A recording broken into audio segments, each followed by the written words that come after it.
Buenos días, ¿cómo están?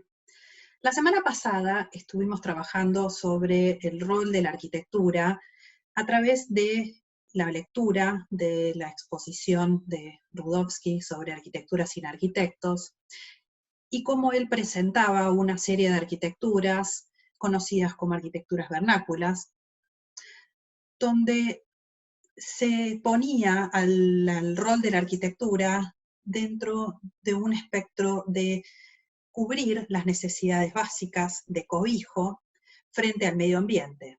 Pero esas necesidades eran cubiertas a través de una estructura artificial, estructuras construidas con materiales de la zona, que no solamente eran trabajados, sino reelaborados, a veces convertidos en otros materiales.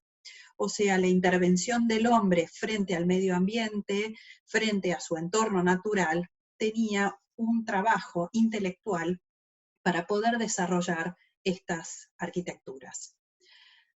Ahora, ¿qué pasa cuando las sociedades se transforman en sociedades más complejas, donde empiezan a aparecer otros factores que las componen, como pueden ser estructuras de poder diferentes, donde aparecen religiones que moldean a la sociedad con otro tipo de necesidades, mismos las relaciones sociales, las relaciones no solamente intrafamiliares, sino por fuera del núcleo básico de la familia? ¿Qué pasa cuando aparecen expresiones culturales nuevas?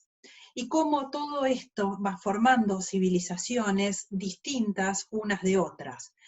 ¿Cuál es el rol de la arquitectura frente a estas nuevas estructuras? En realidad lo que aparecen son necesidades nuevas, diferentes, que van mucho más allá de la simple protección frente al entorno natural. Así que nosotros vamos a trabajar esta semana con una mirada a la arquitectura un poco más profunda, tratando de internalizar, interpretar y tratar de conocer cuáles son esas nuevas necesidades que van a moldear las apariciones de diferentes arquitecturas. Y lo vamos a hacer a través del estudio de obras del pasado, de la antigüedad, de dos civilizaciones, la civilización de Mesopotamia y la civilización de Egipto. Para que se den una idea, esas dos civilizaciones, sobre todo la mesopotámica, es aún un poquito más antigua, se pueden rastrear más o menos hasta alrededor del año 3000, 3200 a.C., la civilización egipcia es un poco posterior, son civilizaciones muy alejadas, muy lejanas en el tiempo, pero han dejado un impacto muy fuerte y muy grande en todas las civilizaciones occidentales. Voy a hacer una breve introducción entonces de estas civilizaciones, arrancando por Mesopotamia, ubicada entre los ríos Tigris y Éufrates, una región cuyo nombre significa entre ríos. Mesopotamia tiene ese significado, la región de lo que sería el actual Irak. Estos ríos que tienen cauces que van cambiando, son ríos revoltosos, ríos que dejan grandes inundaciones y grandes sequías, no tienen ciclos, y eso ha marcado gran parte de los pueblos que se han asentado en la región.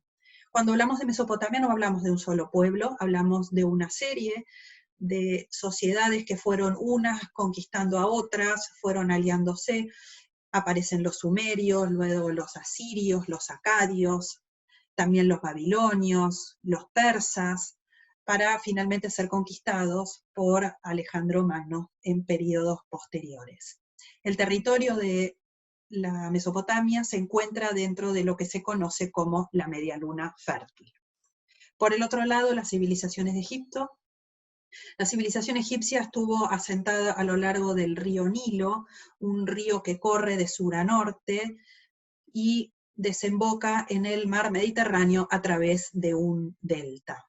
Este río es muy diferente en respecto a los ríos de Mesopotamia, ya que es un río bastante calmo, que sí cumple ciclos anuales decrecientes y bajantes, y una vez que baja el río, genera en sus costas tierras con limo fértil aptas para cultivar.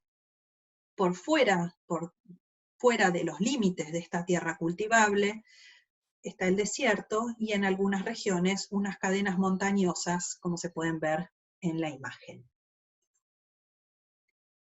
Estas civilizaciones fueron diferentes una de la otra, pero hubieron algunos puntos en común que podemos conversar. Por ejemplo, ambas civilizaciones estuvieron reinadas por poderes más bien absolutos. En el caso de Mesopotamia, la configuración política era se conoce como un socialismo teocrático, es el sistema económico como se manejaba.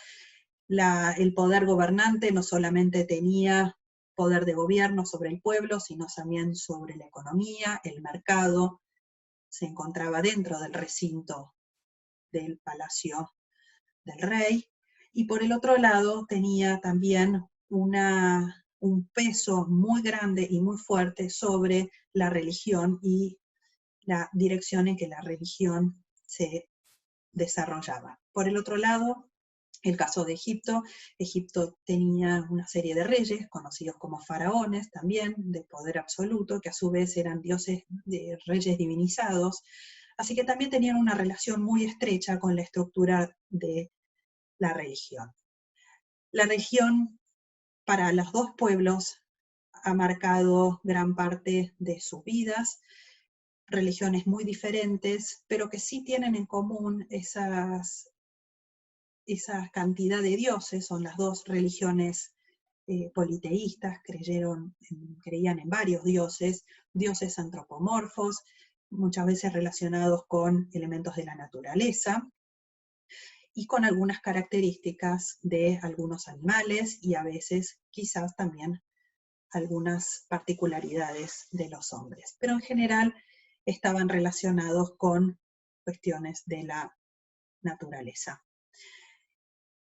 Las sociedades eran muy diferentes unas de otras. Sin embargo, pudieron desarrollar programas, no les diría similares, sino programas que cubrían necesidades similares. Ambos pueblos construyeron grandes templos de escalas monumentales, templos de adoraciones a sus dioses. Por el otro lado, en el caso de Mesopotamia, la sede de gobierno se encontraba también en el palacio, así que el palacio era una arquitectura nueva dentro de las necesidades básicas de pueblos quizás más primitivos. Y por el otro lado, algo quizás más conocido, fueron las grandes tumbas que desarrollaron los egipcios para preservar y cuidar al cuerpo que debía llegar a la vida del más allá. Son muy conocidas las pirámides, que en realidad son grandes tumbas de faraones. ¿Qué es lo que vamos a hacer entonces esta semana? Vamos a trabajar con estas dos civilizaciones, tratando de indagar sobre estas nuevas necesidades, los nuevos programas que la arquitectura debía empezar a cubrir. Y lo vamos a hacer a través del análisis de dos edificios, una obra de Egipto y una obra de Mesopotamia. Ustedes van a elegir, le vamos a dar dos casos de Egipto y dos de Mesopotamia, ustedes eligen uno de cada uno que más se sientan cómodos o que más les interese. Les voy a mostrar cuáles son, entonces, esos casos. Caso de Mesopotamia, el primer caso se conoce como Sigurat. Este es el Sigurat de Ur. Los Sigurats eran grandes templos formados por terrazas escalonadas que iban elevándose hacia el cielo. Por el otro lado, un gran palacio, el palacio en este caso de Sargón en Khorsabad, o Dur-Sharrukin, también conocido. Los palacios de gobierno estaban dentro de las ciudadelas. Las ciudadelas era una ciudad dentro de una ciudad. O sea, una ciudad amurallada dentro de la gran ciudad. Dentro de esta ciudadela se encontraba el palacio de gobierno y también el gran templo. Por el otro lado, en el caso de Egipto, lo que vamos a ver es un gran templo funerario, en este caso no es una pirámide, es un hipogeo, es un nuevo tipo de tumbas que sucedieron en periodos posteriores al de las pirámides. En este caso es el templo funerario de la reina Hatshepsut en Deir el-Bahari, una tumba excavada en la ladera del acantilado de las montañas, y luego unas plataformas que van elevándose desde el nivel cero y que se comunican con el río Nilo. En la margen del frente del templo de Hatshepsut está el templo de adoración al dios Amon-Ra, el dios principal para la civilización egipcia, el dios del sol. Este templo, el templo de Amón en Karnak, de gran escala, una escala también monumental, con distintos recintos que iban también generando un camino hacia la sala que contenía a la divinidad. Estos últimos dos edificios se encontraban dentro de la ciudad de Tebas. Así que la idea es que ustedes elijan un edificio de Mesopotamia y uno de Egipto que puedan analizar, que puedan buscar características que respondan a estas nuevas necesidades y nuevos programas funcionales que la arquitectura terminó de cubrir. Para buscar algo de información sobre estas obras, vamos a arrancar primero por la UNESCO, porque gran parte de estas obras están consideradas patrimonios de la humanidad. Entonces entran a la página de la unesco.org, vamos acá a la última pestaña que dice Resources, y buscamos World Heritage, o sea, lo que es el patrimonio mundial. Y acá aparece un mapa con todos los puntos que están considerados y protegidos de la humanidad. Vamos al río Nilo y vemos por acá lo que es la antigua ciudad de Tebas y su necrópolis, o sea, las tumbas que se encuentran en la margen de enfrente. Hay una serie de ítems, por ejemplo, una galería con imágenes, hay varias imágenes, muy interesante ver las esculturas, cómo el lenguaje estaba volcado dentro de las paredes, en este caso de obeliscos. Acá también se pueden ver en columnas. Y esta tiene algo muy interesante, tiene acá dos videos, estos dos videos primeros son muy cortitos, de unos 2 minutos, mostrando de manera aérea las dos obras que les toca analizar. Y luego un tercer video con lo que fue el descubrimiento de la tumba de Tutankamón. Si volvemos entonces al mapa, volvemos a la lista, vamos a ir a Mesopotamia. Lamentablemente las obras de Mesopotamia no están todas protegidas a nivel patrimonial, pero sí vamos a encontrar en esta región algunos vestigios de las ciudades que quedaron, y en este caso, en la galería, lo que vamos a ver entonces es el Sigurat, otra toma del Sigurat de Ur. Pero como de Mesopotamia no hay mucho más para ver, lo que vamos a hacer es ir al Museo Británico, porque allí hay gran parte de la colección de lo que fue el Palacio de Sargón. Lo que podemos hacer es ir a la colección, se despliegan, y algo entretenido para hacer es ir a las galerías, que tienen algunos tours virtuales. Por ejemplo, acá tenemos esta sala con esculturas asirias, donde se puede tomar el tour virtual, y hay, por ejemplo, esculturas de este tipo, que son esculturas de gran tamaño, en este caso, un león alado con cara de hombre, que eran los protectores de las puertas de las murallas o mismo de las puertas de los palacios.